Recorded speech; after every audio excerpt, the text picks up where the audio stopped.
Shalom saudara sekalian, kita akan melanjutkan sesi kita dan sekarang kita akan masuk subtema yang ketiga. Mari kita tundukkan kepala, kita akan berdoa. Bapa di dalam surga, kami serahkan sekali lagi setiap kami yang Tuhan sudah pimpin hingga kami bisa memasuki sesi demi sesi. Dan hari ini kami akan melanjutkan sesi kami yang berikutnya. Tuhan yang sudah memimpin semua sesi dari awal sampai kepada hari ini. Dan kami serahkan biar semua sesi, baik sesi yang dari Sabtu maupun sampai kepada sesi yang hari Minggu, Tuhan yang sudah memakai Pendeta Heru dan Tuhan juga yang memakai hamba-Mu di dalam menyampaikan firman, pakailah setiap kami ya Tuhan yang sudah Tuhan siapkan untuk menyampaikan kebenaran firman Tuhan, baik yang sudah selesai disampaikan maupun yang sekarang masih disampaikan. Tuhan berkati setiap saudara-saudara kami, Tuhan perlengkapi setiap kami menjadi orang-orang Kristen yang sungguh-sungguh mengerti kebenaran firman Tuhan, yang hatinya sungguh-sungguh mau melayani Tuhan. Terima kasih Tuhan, pakailah hamba-Mu, dalam nama Tuhan Yesus kami berdoa. Amin. Saudara sekalian, kita akan membaca sekali lagi 1 Yohanes pasal yang kedua. 1 Yohanes pasal yang kedua, kita akan membaca dari ayat ke-15 sampai ayat yang ke-17. Saya akan membacakan ayat ini. Janganlah kamu mengasihi dunia dan apa yang ada di dalamnya. Jikalau orang mengasihi dunia, maka kasih akan Bapa tidak ada di dalam orang itu. Sebab semua yang ada di dalam dunia, yaitu keinginan daging dan keinginan mata, serta keangkuhan hidup, bukanlah berasal dari Bapa, melainkan dari dunia. Dan dunia ini sedang lenyap dengan keinginannya, tetapi orang yang melakukan kehendak Allah tetap hidup selama-lamanya. Kita akan melihat Yakobus pasal yang pertama, ayat yang kita sudah baca di sesi sebelumnya. Yakobus pasal yang pertama, ayat yang ke-14, kita akan membaca sampai ayat yang ke-15. Tetapi tiap-tiap orang dicobai oleh keinginannya sendiri karena ia diseret dan dipikat olehnya. Dan apabila keinginan itu telah dibuahi, ia melahirkan dosa. Dan apabila dosa itu sudah matang, ia melahirkan maut.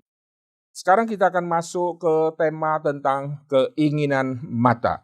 Di seri sebelumnya saya sudah membahas tentang keinginan daging. Keinginan itu kalau dibuahi itu akan menghasilkan dosa.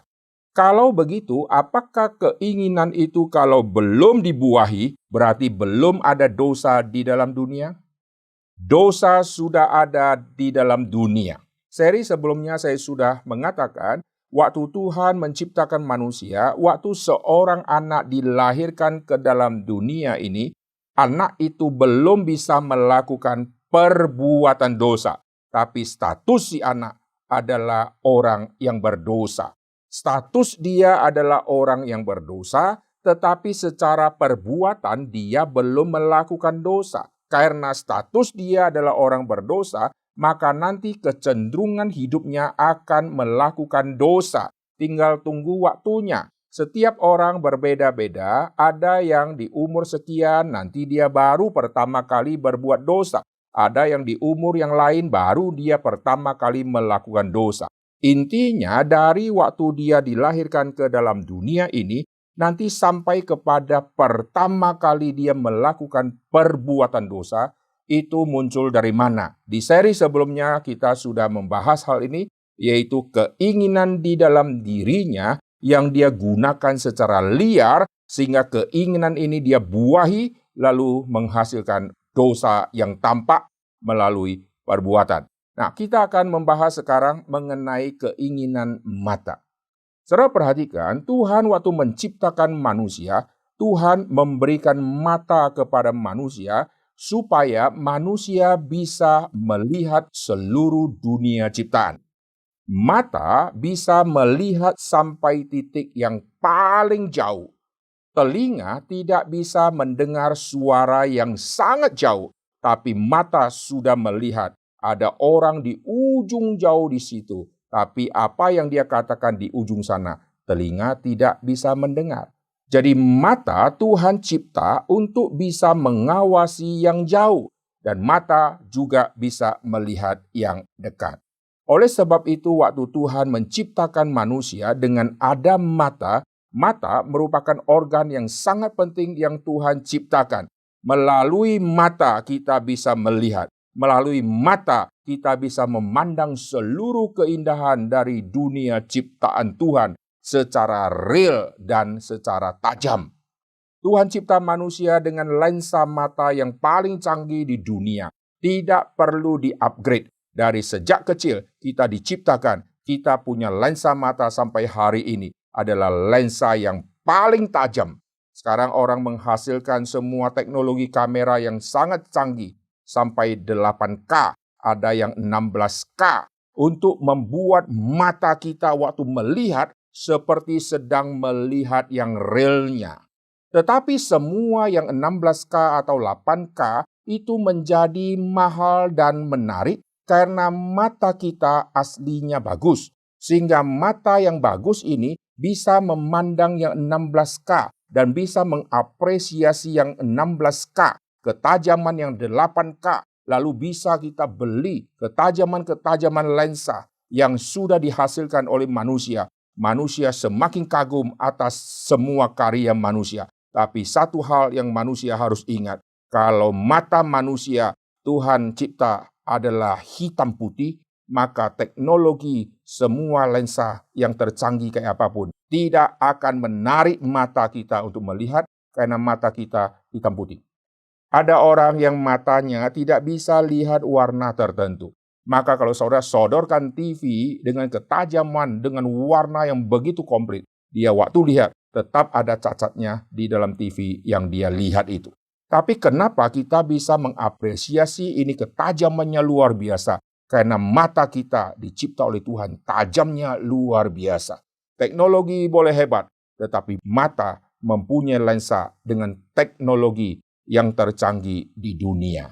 Mengapa Tuhan bekali manusia dengan ada 2 CCTV, yaitu 2 mata dengan lensa tercanggih di dunia, supaya manusia bisa melihat dengan tajam, mengamati dengan begitu tajam seluruh dunia ciptaan Tuhan, dan bisa memandang dengan begitu jauh, dan manusia harus mengkagumi apa yang Tuhan sudah ciptakan ini. Karena keinginan di dalam diri adalah rakus dan serakah, maka setelah melihat, manusia langsung pikir, aku mau mendapatkan barang atau benda itu. Caranya bagaimana? Aku belum punya uang, pokoknya aku harus dapatkan itu. Maka muncullah semua keinginan kejahatan, yaitu mencari siasat bagaimana bisa mendapatkan barang itu. Setelah dapat, bagaimana saya bisa mendapatkan yang lebih lagi. Hanya keinginan manusia lalu terus bekerja dan terus dibuahi. Maka dosa dan kejahatan mulai muncul akibat dari mata yang pertama memandang. Mari kita melihat bagaimana setan mencobai Adam dan Hawa dengan membangkitkan keinginan di dalamnya.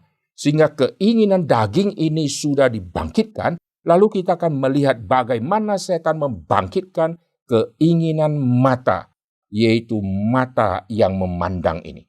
Mari kita perhatikan di dalam kitab Kejadian. Perhatikan di ayat yang ke-5 pasal yang ke-3. Tetapi Allah mengetahui bahwa pada waktu kamu memakannya, matamu akan terbuka, dan kamu akan menjadi seperti Allah, tahu tentang yang baik dan yang jahat. Pada saat kamu memakannya, matamu akan terbuka, saudara. Lalu lihat ayat ke-6, perempuan itu melihat. Jadi setan membangkitkan keinginan mata. Karena nanti matamu akan terbuka. Kenapa mataku kok disebut terbuka? Ada apa dengan buah itu? Sehingga melalui saya makan, nanti mataku terbuka.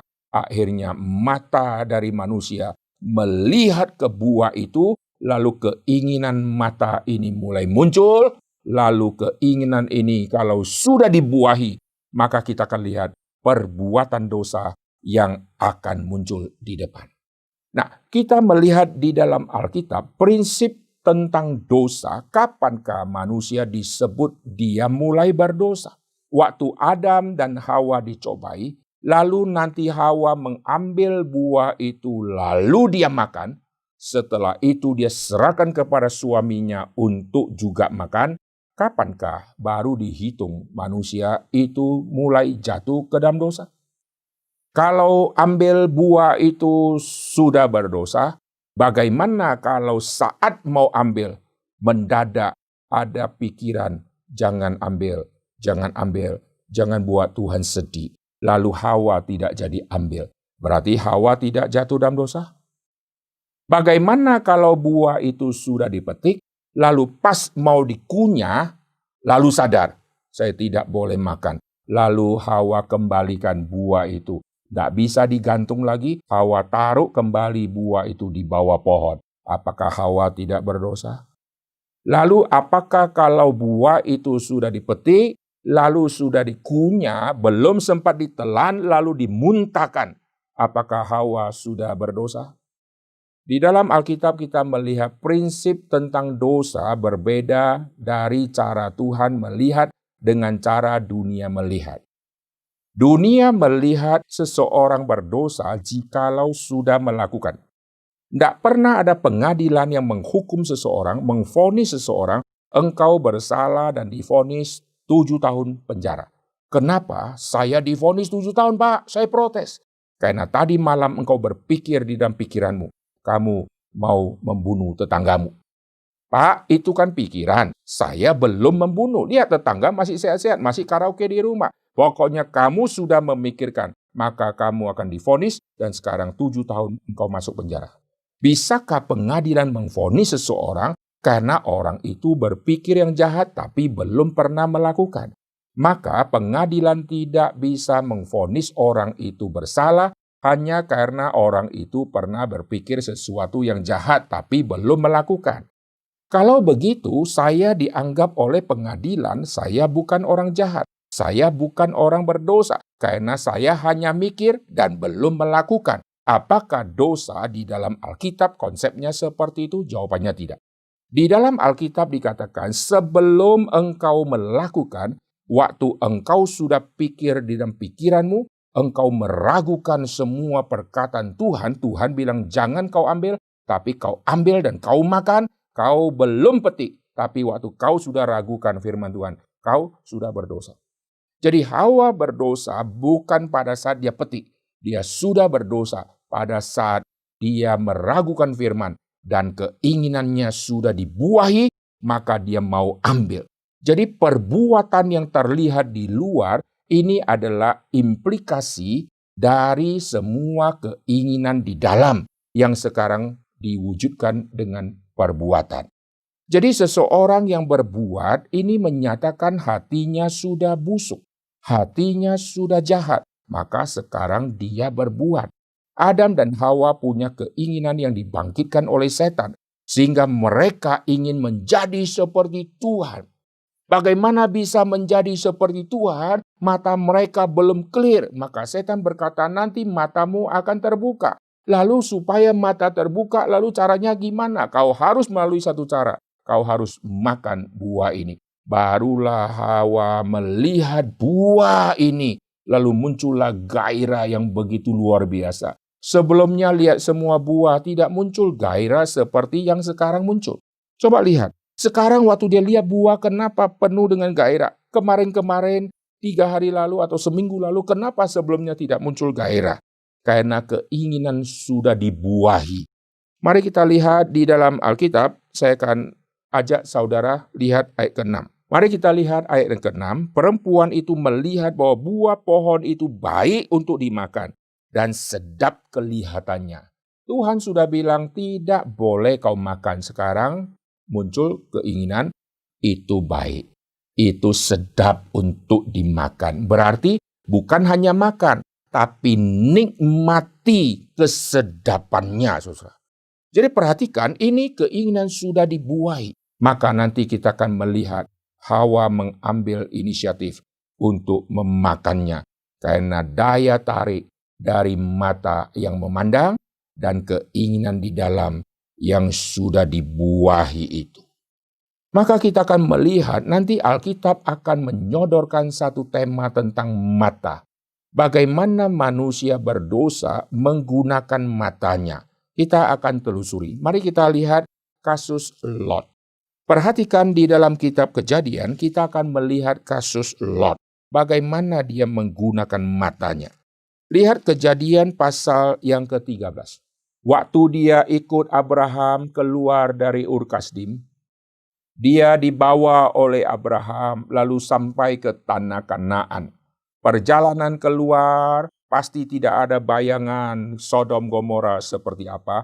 Waktu sudah sampai ke tanah Kanaan, pasti Lot sudah memandang, mengintip-intip dan memperhatikan segala sesuatu, dan di dalam hatinya sudah mempunyai daya tarik kepada satu wilayah. Oleh sebab itu, begitu muncul pertengkaran antara gembala Abraham dengan gembala Lot, maka muncullah kalimat di dalam Alkitab.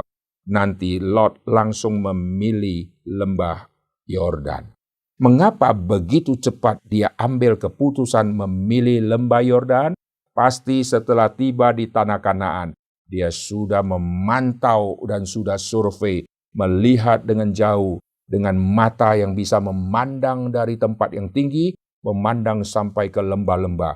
Dan dia sudah lihat, manakah yang paling bagus, manakah yang kurang bagus. Lalu muncullah keinginan di dalam hati, kalau saya bisa pindah ke situ, alangkah baiknya. Tapi kapan waktunya? Belum saat waktunya. Kapan tiba waktunya? Itulah di pasal 13. Mari kita lihat.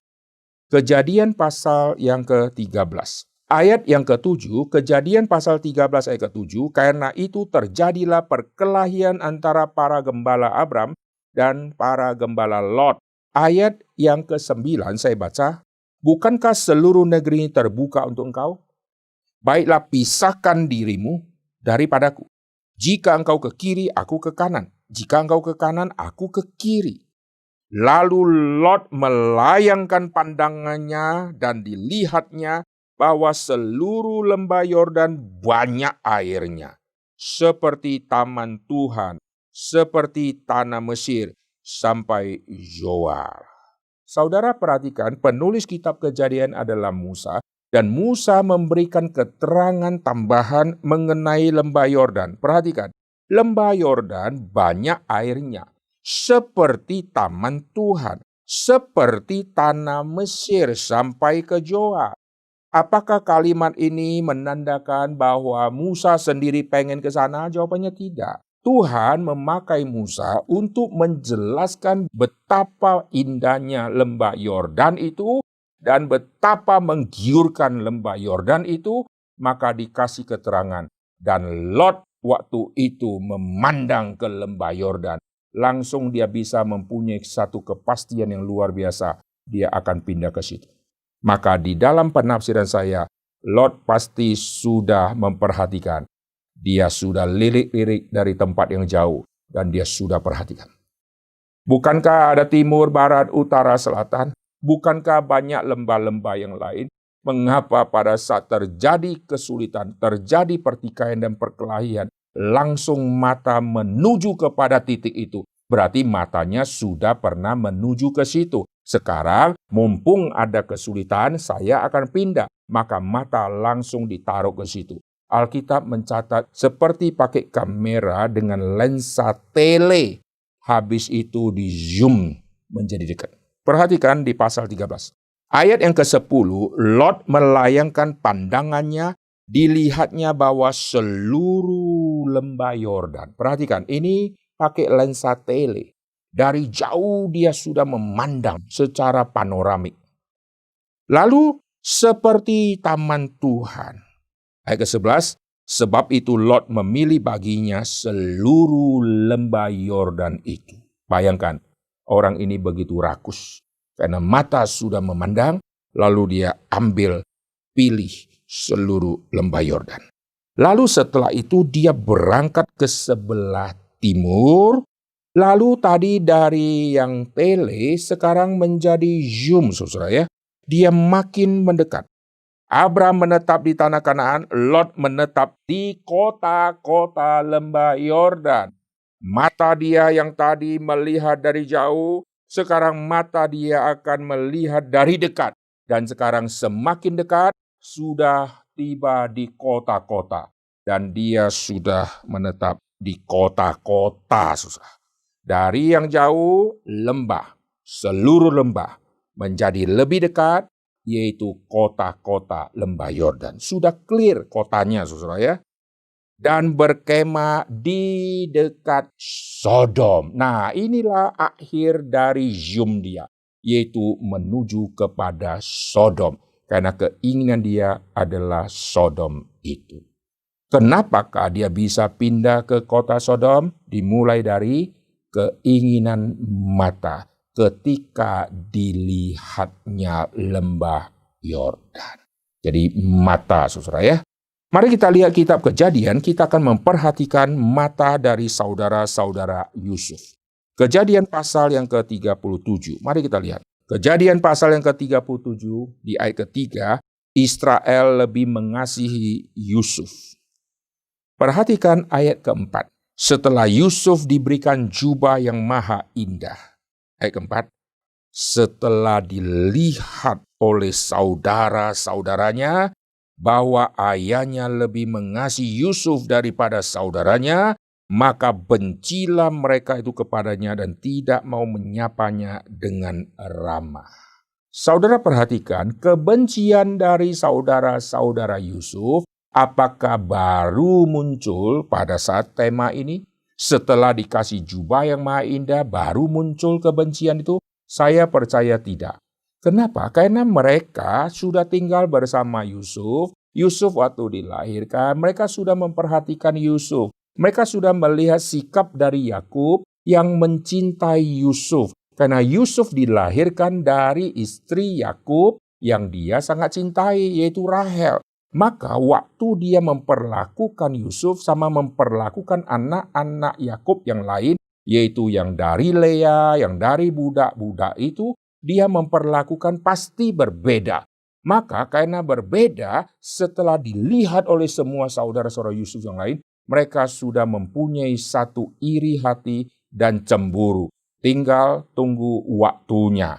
Keinginan mereka yang sudah disalahgunakan, yaitu mereka ingin disayang seperti ayahnya menyayang Yusuf, mereka ingin dibela oleh Yakub, seperti Yakub begitu mencintai Yusuf, dan sekarang mereka akan membuahi keinginan-keinginan mereka. Tapi waktu meledaknya, tunggu saatnya.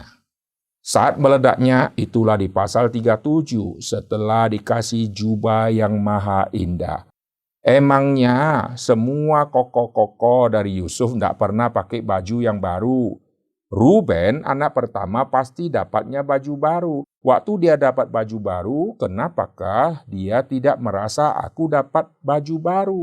Lalu anak-anak Yakub yang lain apakah tidak pernah dapat baju yang baru?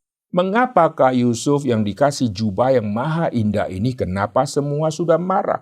Karena keinginan di dalam diri mereka sudah dibuahi. Dan sekarang tindakan jahatnya akan terlihat. Maka tunggu saatnya nanti akan terlihat. Kapankah terlihat? Nanti setelah benci, lalu Yusuf menceritakan mimpinya, maka mereka memutuskan tidak boleh tunda lagi. Kita harus habisi. Nah, waktu mereka melakukan satu tindakan, mengambil Yusuf, lalu mau mematikan dia, akhirnya nanti Yusuf dijual. Semua tindakan yang terlihat itu adalah efek dari keinginan yang sudah lama dibuahi.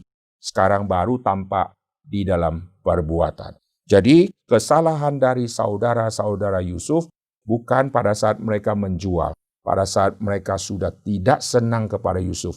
Mereka sudah jatuh ke dalam dosa. Itu tentang saudara-saudara Yusuf yang melihat. Mari kita lihat pasal 37 ayat ke-18. Ini memakai kata yang sama semuanya tentang melihat itu.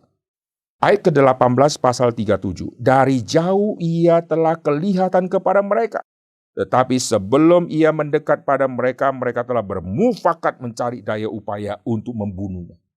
Jadi keinginan untuk mengenyahkan Yusuf ini sudah ada, sudah dibuahi. Sekarang meledak, saudara ya. Saya ajak saudara melihat bagaimana dengan mata istri Potifar. Perhatikan di dalam kitab Kejadian pasal ke-39. Dulu saya sering mendengar laki-laki lemahnya di mata, wanita lemahnya di telinga. Betulkah demikian? Jawabannya tidak. Alkitab sudah mencatat di dalam kitab Kejadian yang tadi kita sudah bahas. Hawa melihat. Sedap juga buah itu untuk dia nikmati. Jadi Hawa melihat. Waktu Hawa melihat, Adam pasti melihat. Karena Adam ada di sampingnya, saudara, waktu itu. Jadi dua orang ini, laki-laki dan perempuan, dua-duanya lemah di mata. Bukan laki-laki yang lemah di mata, wanita lemah di telinga. Kita perhatikan kasus istri Potifar. Istri Potifar bukan lemahnya di telinga. Dia juga lemahnya di mata, saudara ya. Perhatikan Kejadian pasal yang ke-39. Saya akan baca ayat ke-6.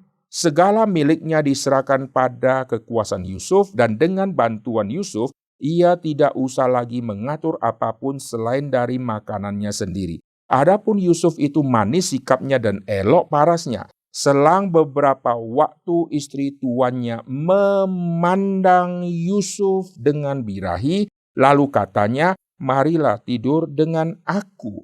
Istri Potifar memandang Yusuf. Waktu dia memandang Yusuf, dia memandang, bukan memandang menghargai seorang anak muda yang sudah bekerja begitu luar biasa, tapi memandang dengan birahi. Ini keinginan mata, lalu sudah dibuahi, karena setiap kali sudah melihat Yusuf, lalu hari pertama melihat, hari kedua melihat, hari ketiga melihat, sampai waktunya keinginan-keinginan ini yang terus ingin, yaitu suatu saat bisa tidur sama Yusuf, akhirnya suatu saat muncullah kalimat ini. Marilah tidur dengan aku, saudara. Jadi mata adalah sesuatu organ yang sangat penting di dalam Alkitab. Alkitab katakan, jika matamu gelap, betapa gelapnya hidupmu. Mata adalah pelita tubuh. Mata adalah salah satu panca indera yang terpenting. 5 panca indera yang Tuhan kasih di dalam diri manusia, semuanya penting. Mata dianggap salah satu yang terpenting. Mata ini memandang, telinga ini mendengar, lalu hidung ini akan mencium, lalu di dalam mulut kita akan merasa sesuatu, entah itu manis, entah itu pahit, lalu tangan akan merasa, akan meraba. Nah, 5 panca indera ini adalah alat input untuk seorang manusia. Mata adalah alat input. Maka apa yang saya lihat dan saya baca menjadi input bagi diriku, masuk ke dalam diriku. Dari yang saya belum pernah lihat, sekarang saya sudah tahu. Oh, kota itu begitu bagus. Oh, gunung itu begitu tinggi. Karena mataku sudah memandang gunung itu dan sudah naik ke gunung itu. Maka apa yang kulihat itu sekarang menjadi inputan masuk ke dalam diriku dan aku dapat banyak bahan sekarang. Telinga ini juga alat input, saudara. Maka kita di kelas kita banyak mendengar.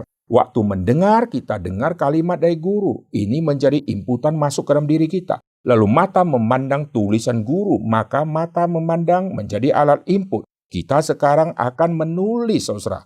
Lalu telinga mendengar, maka kita ingat guruku pernah mengatakan. Lalu bagaimana dengan hidung? Hidung adalah alat input. Waktu kita melangkah di satu tempat peternakan, yaitu binatang yang mempunyai kotoran yang begitu bau, maka hidung memegang peranan yang sangat penting, lalu mata memegang peranan yang sangat penting. Karena mata akan melihat. Tapi waktu mata melihat, mata tidak bisa mencium. Waktu mata melihat, hidung akan mencium. Waktu mata melihat di situ tidak ada kotoran, tapi hidung semakin mencium bau, kotoran itu semakin menyengat, maka hidung akan memberikan inputan, jangan lewat sana. Meskipun sana tidak ada kotoran, tapi semakin ke sana, semakin menyengat. Jangan-jangan di depan situ ada kotoran yang lebih besar. Jadi mata alat input, telinga alat input, cium ini kita mencium bau-bau, ini semua alat input. Lalu kita mencicipi makanan, waktu kita cicipi panas, kita mendapatkan sinyal bahwa yang kayak begini ini jangan langsung diminum atau jangan langsung dimakan karena ini panas. Maka sekarang saya dapat semacam inputan, dapat bahan melalui saya makan atau saya minum. Lalu tangan saya menyentuh. Api ini panas atau dingin? Waktu saya pegang api ini, ternyata panas. Maka tubuh saya sekarang mengetahui panas itu kayak begini. Maka 5 panca indera ini adalah alat input di dalam diri seseorang. Perhatikan semua dunia iklan dan dunia marketing selalu membangkitkan 5 keinginan panca indera. Kita lihat satu brosur. Bagaimana brosur itu dibuat menarik supaya mata melihat bisa bertahan lihatnya sangat lama. Maka dikasih warna-warni, dikasih gambar-gambar yang buat orang penasaran, sehingga mata kalau sudah tertarik, nanti tangan ingin membukanya, ingin membaca halaman berikutnya, saudara. Maka kita lihat semua teknik-teknik orang marketing, itu mereka akan membangkitkan keinginan dari 5 panca indera. Kalau saya seorang yang buka restoran, saya ingin banyak orang makan di restoranku, orang itu harus dibuat keinginan dari 5 panca indera itu minimal ada 3 atau 4 harus muncul dulu. Yaitu apa? Mata. Waktu orang itu lewat di depan restoran saya, mata waktu melihat jangan hanya nama restonya. Maka di depan dikasih baleho gede-gede, dikasih menu makanannya, dikasih tulisan yang besar. RP hanya 9.900, dikasih keterangan kurung kecil yang kita tidak bisa lihat, saudara. Begitu dekat ketentuan berlaku, saudara. Tapi waktu mata memandang, wih, itu minyak misalnya ya, minyak begitu besar mangkoknya. Tetapi harganya cuma 9.900. Wah, waktu kita masuk, betul, pesan mie. Mangkoknya begitu besar, mie-nya sedikit di dalam, saudara. Waktu kita protes, kenapa tidak sama? Sama, ini mangkoknya sama, mangkoknya besar, mie-nya sedikit, saudara ya. Jadi membangkitkan keinginan mata, saudara. Lalu begitu kita sudah duduk di satu restoran, maka hidung mulai mencium. Wah, aroma dari dapur sekarang sudah keluar ke tempat makan. Wah, langsung pengen mencicipinya, saudara. Saya tidak membahas panjang lebar tentang bagaimana orang membangkitkan 5 panca indera ini, saudara. Yang saya mau soroti adalah keinginan mata. Saudara lihat, semua yang kita bisa tonton, baik yang TV kah, baik yang YouTube kah, baik apapun. Waktu saudara masuk ke satu channel YouTube, saudara mau klik video yang mana, satu channel itu si A punya channel, ada 300 videonya. Lalu waktu saudara masuk, saudara klik, saudara buka semua judul-judul videonya, lalu sekarang mata akan melihat, lalu nanti akan menentukan akan klik yang mana. Setelah mata tertarik, ini gambarnya bagus, ini warnanya oke, nanti tangan mulai akan menyentuh tombol dan akan mengiyakan langsung play videonya. Jadi mata ini dibuat harus berhenti di satu video supaya nanti video itu yang akan diklik. Bagaimana membuat mata yang bisa melihat begitu banyak brosur, banyak video, banyak thumbnail itu, tetapi nanti berhenti di punya saya misalnya. Itu bagaimana? Maka semua orang berusaha membuat semenarik mungkin supaya mata waktu memandang, mata menemukan kepuasan. Kita lihat seluruh dunia ini menawarkan kepuasan-kepuasan. Dari manusia yang berdosa dengan teknologi-teknologi yang muncul, menawarkan kepuasan-kepuasan semu kepada manusia, maka mata kita selalu kena, saudara. Kita lihat ada handphone yang baru, lalu kita lihat handphone yang baru ini, wah bagus sekali warnanya, bentuknya. Kita tidak tahu dalamnya isinya ada berapa jenis program. Pokoknya dari model handphonenya sudah begitu bagus, saya sudah tertarik. Dari layarnya, warnanya, waduh saya sudah tertarik. Maka sekarang baru tentukan saya ambil atau tidak. Uang saya cukup atau tidak. Tapi saya pengen yang kayak begitu. Maka kita lihat mata merupakan sesuatu yang sangat penting di dalam diri manusia. Dan heran, 5 panca indera yang Tuhan cipta ini, yang Tuhan taruh dalam hidup manusia, baik mata, baik telinga, baik yang ada di hidung, baik yang ada di mulut, 4 panca indera semuanya dekat dengan otak. Dan 4 ini semuanya ada di kepala ini. Hanya tangan yang raba ini agak jauh dari kepala. Jikalau kita tidak baik-baik menggunakan semua panca indera ini, maka keinginan-keinginan akan terus dibuahi dan akan menghasilkan dosa melalui tangan, menghasilkan dosa melalui mulut, mulut akan maki-maki, melalui penciuman, waktu kita mencium, ada orang lewat, lalu kita mencium, orang ini kok bau sekali, lalu kita menyatakan aku tidak suka orang ini. Sekarang kita kembali untuk melihat keinginan mata ini. Tadi kita sudah melihat bagaimana keinginan mata dari Adam dan Hawa di dalam kitab Kejadian. Khususnya diwakili oleh Hawa. Keinginan mata dibangkitkan keinginannya. Lalu nanti manusia memutuskan harus saya ambil karena sedap kelihatannya. Dan dia akan nikmati itu. Lalu setan selalu memakai cara yang sama di dalam strategi dia. Strategi dia baik kepada Adam dan kepada Adam yang terakhir yaitu Kristus ini sama. Saudara perhatikan paralel antara Adam di Taman Eden sama Yesus di padang gurun. Ini ada paralelnya. Di zaman Adam dan Hawa ada 3 poin yang sangat penting yang nanti terulang di Adam yang terakhir di padang gurun. Setan mencobai Tuhan Yesus di padang gurun. Lalu setan mencobai Adam dan Hawa di Taman Eden. Ini ada paralelnya. Yaitu di Taman Eden, setan mencobai manusia dengan tema makanan. Buah ini kelihatannya sedap untuk dimakan. Dan memberi pengertian, kalau kau makan, kau akan menjadi seperti Tuhan. Rubah batu ini jadi roti. Jadi tema makanan. Lihat, ini paralelnya. Lalu yang kedua, kalau kau makan buah itu, kau tidak akan mati. Yang Yesus, kau loncatlah dari tempat yang tinggi. Kau tidak akan mati. Malaikat akan dikirim untuk menatang engkau. Tentang makanan, kau tidak akan mati, loncatlah, kau tidak akan mati.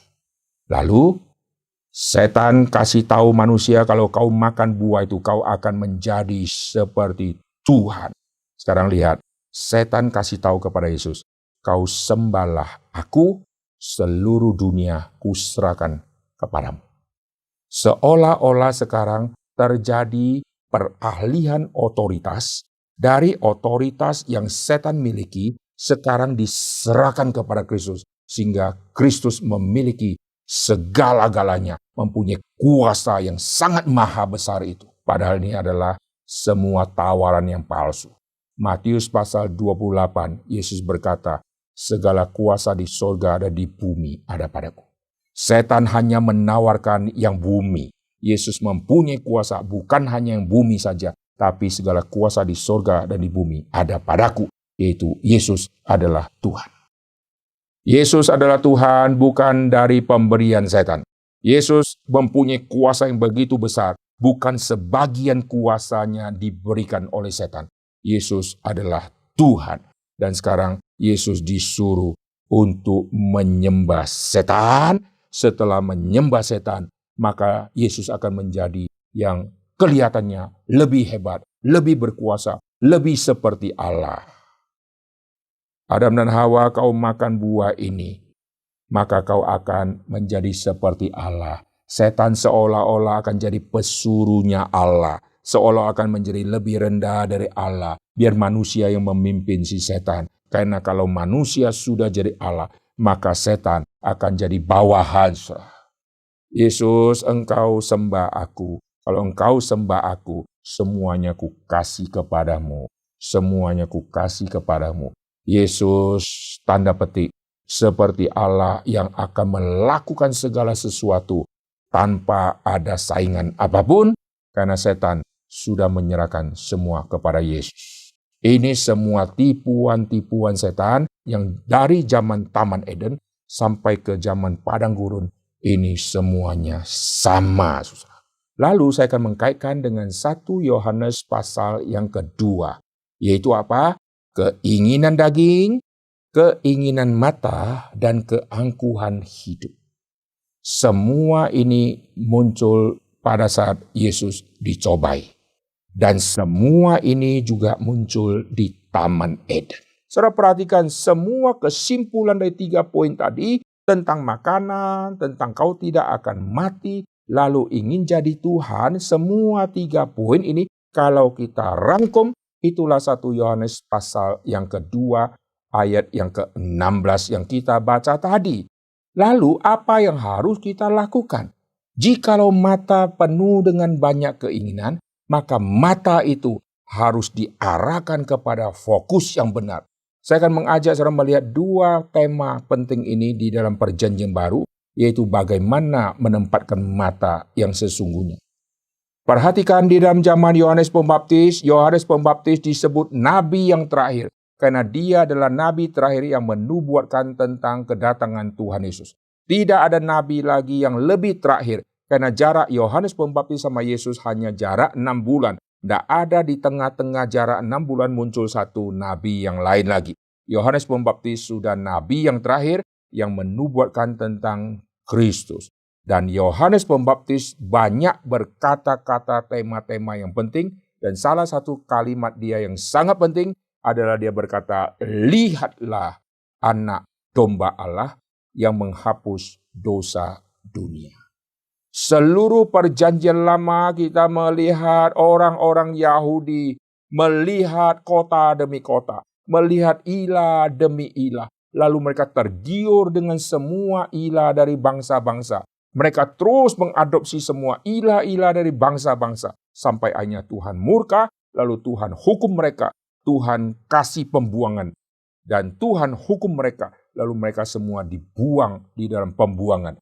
Dan sejak mereka ada di pembuangan itu, maka terjadilah penyesalan besar-besaran dan mereka ingin kembali ke Yerusalem.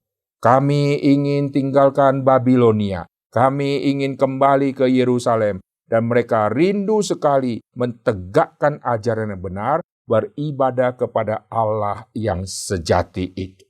Ini adalah dambaan dari mereka setelah mereka banyak menyembah berhala, lalu dihukum oleh Tuhan dan mereka dibuang. Ini adalah tindakan dari Tuhan yang murka kepada mereka karena mereka adalah bangsa yang tegar tengkuk yang terus mengadopsi semua ilah bangsa-bangsa dan akhirnya Tuhan membuang mereka di dalam pembuangan. Lalu zaman dari perjanjian lama menuju kepada zaman perjanjian baru itu ada gap 400 tahun dan di tengah-tengah gap 400 tahun itu Tuhan tidak pernah kirim nabi lagi. Tuhan tidak pernah berkata-kata lagi kepada umat-umatnya. Maka 400 tahun itu mereka penuh dengan perkabungan dan sedih luar biasa. Kenapa Tuhan kok sudah meninggalkan umatnya? Lalu mereka terus merenung apa yang membuat Tuhan murka. Kami mempunyai ilah-ilah. Kami banyak memandang perempuan asing. Lalu kami mengambil perempuan-perempuan asing menjadi menantu kami. Kami ambil mereka menjadi menantu kami. Kami tertarik sama ilah-ilah buatan tangan manusia. Oleh sebab itu Tuhan marah. Kalau begitu supaya Tuhan tidak marah, kita harus buang semua ini. Kita tidak boleh kawin campur lagi. Kita tidak boleh ada berhala lagi. Oleh sebab itu sampai kepada perjanjian baru, orang Yahudi tidak akan kawin campur. Kenapa? Karena ada pengalaman sejarah yang membuat Tuhan murka. Mereka ambil perempuan dari Kanaan. Mereka ambil perempuan dari bangsa-bangsa. Setelah itu mereka tidak akan kawin campur lagi. Muncul satu ekstrim yang baru. Mereka adalah orang yang tanda petik suci yang tidak lagi mau mendukakan hati Tuhan. Dan sampai kepada perjanjian baru, tidak ada lagi kuil-kuil buatan tangan dari orang Yahudi. Mereka tidak pernah lagi masuk kuil menyembah berhala. karena mereka adalah orang yang setia menyembah kepada Tuhannya mereka, saudara. Dan mereka mempunyai konsep Tuhan yang berbeda dengan konsep kekristenan. Saya tidak bahas konsep Tuhannya mereka. Nah, sekarang kita kembali. Sampai kepada zaman PL menuju ke zaman PB, Tuhan sudah tidak berkata-kata. Mendadak muncul Yohanes Pembaptis. Dia menarik seluruh zaman sebelumnya untuk mata sekarang berfokus kepada Kristus. Matamu sudah liar, berfokus kepada bangsa-bangsa. Matamu sudah liar, melihat daya tarik dunia melampaui ikut Tuhan. Dan sekarang matamu harus melihat kepada Kristus yang akan mati, yaitu anak domba Allah. Kalimat Yohanes Pembaptis dikatakan di masa-masa awal, yaitu seluruh manusia harus melihat kepada Kristus. Lalu setelah Yesus nanti melayani, Yesus akan menuju kepada akhir hidupnya, yaitu dia akan menghembuskan nafas terakhir dan akan mati.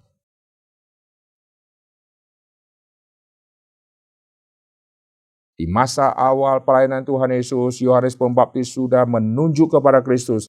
Lihatlah anak domba Allah. Setelah Yesus mulai pelayanan dari umur 30, lalu 33,5 tahun. Di akhir pelayanan Tuhan Yesus sebelum dia menghembuskan nafas terakhir. Di dalam Yohanes pasal yang ketiga, memparalelkan salib Kristus dengan ular yang ditinggikan. Bangsa Israel sudah begitu jahat dan bersungut-sungut, dan Tuhan marah. Maka Tuhan hukum mereka dengan kirim ular sehingga mematuk mereka. Dan sebagian mereka sudah kena patuk ular, sudah kena racun, lalu mereka mati. Demikian juga kita sudah ada racun dosa. Upah dosa adalah maut, sebagian sudah mati. Yang ada sekarang, kita yang ada dosa, kita ini yang belum ada keselamatan. Kita seperti sedang sekarat.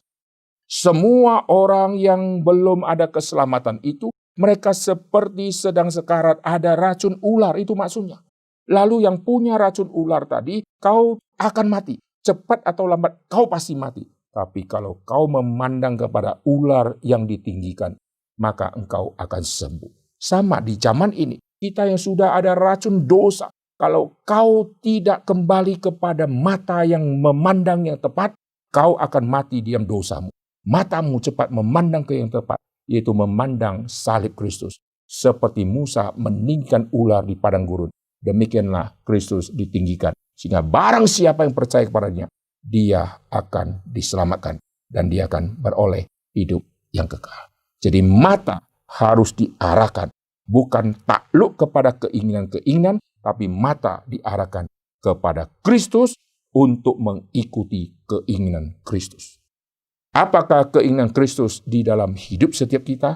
Yaitu Yesus berkata, kalau kau mengasihi aku, kamu harus menuruti semua perintah-perintahku. Dulu melalui mata kita memandang, lalu kita melakukan perbuatan yang jahat. Keinginan kita setelah dibuahi, kita melakukan perbuatan yang jahat. Sekarang mata kita setelah memandang kepada Kristus, kalau kau mengasihi aku, kau harus menuruti semua perintahku. Dan kita dituntut untuk melakukan semua yang Yesus perintahkan. Mata setelah mengarah ke yang tepat, barulah perbuatan kita akan melakukan seperti apa yang kita lihat. Yesus mengatakan, apa yang kukerjakan, kulihat dari Bapa. Maka sekarang kita mengerjakan apapun di dalam dunia, di dalam pelayanan, kita melakukan seperti kita melihat Kristus yang sudah melakukan. Apa yang kulakukan itu kulihat dari Bapakku. Dan kita sekarang berkata, aku melakukan apa yang kulakukan ini, kulihat dari Kristus yang sudah melakukan. Kristus teladan hidupku. Marilah kita semua mata menuju kepada Kristus yang adalah ujung dari titik fokus di dalam setiap pandangan kita. Kita memandang Kristus bisa dari jauh. Seperti Abraham melambai-lambaikan dari jauh. Orang-orang di PL melambai-lambaikan dari jauh. Tapi mata memandang boleh dari jauh. Hati mereka dekat sama objek yang mereka lihat itu. Itulah iman mereka. Mereka sudah melihat dan mereka sudah menerima. Mereka sudah percaya semua itu. Kita memandang Kristus bisa dari jauh. Kristus adalah cahaya kehidupanku. Dan kita bisa memandang Kristus dari sangat dekat. Karena firman ada di dekat kita, Kristus ada bersama-sama dengan kita.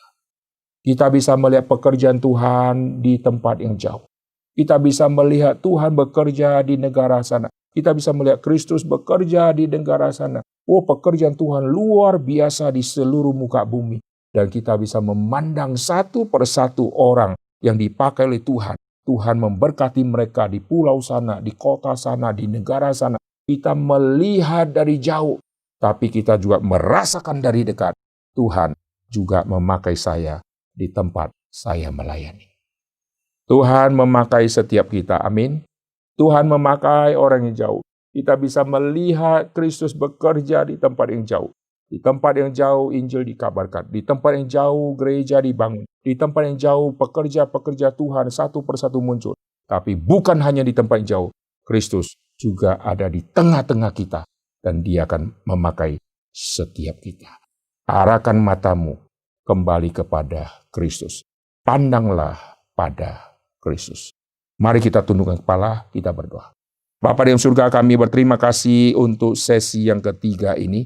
Tuhan berkati setiap kami dan arahkanlah mata kami tertuju kepada Kristus. Sehingga keinginan-keinginan mata kami ditaklukkan dan dimatikan. Dan keinginan mata kami hanyalah keinginan yang sesuai dengan firman Tuhan. Keinginan mata kami hanyalah keinginan yang Tuhan sudah sucikan. Terima kasih ya Tuhan, berkati setiap kami dan pakai setiap kami pada saat kami sudah memandang kepada Kristus. Arahkan semua hati dan iman kami dan perbuatan kami hanya tertuju kepada Kristus dan memuliakan Kristus. Dengar doa kami dalam nama Tuhan Yesus kami berdoa. Amin. Nanti sesi yang berikutnya kita akan membahas tentang keangkuhan hidup. Terima kasih, Tuhan memberkati. Shalom.